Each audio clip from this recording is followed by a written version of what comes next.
Tropical update as 8 p.m. PST, November 1st.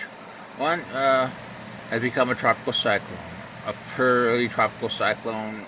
The wind field has shrunk, and convection is near the core, and it has moved out from under the center of the trough, as the NHC said earlier.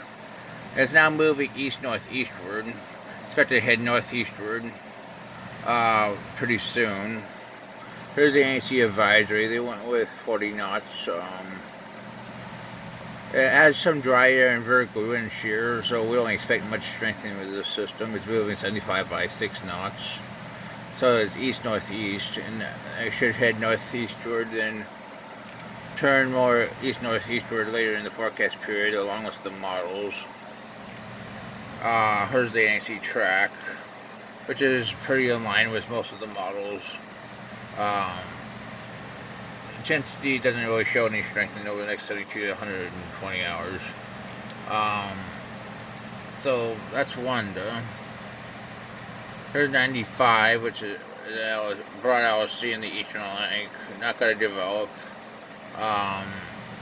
There's a small low pressure in very southern Caribbean we're watching, but chances of development are only around 10%. And she's going to be watching this in the East Pacific because there is a slight possibility of development long term.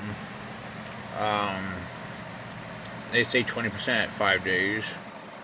And there's another system expected to form later this week. It also has 20%. So our next development is probably going to be in the Eastern Pacific, but we're getting really late in the season for that, but I'd actually watch for our next development probably in the Northern Atlantic, which is more climatological, but well, we'll have to see. Well, that's your tropical update for today.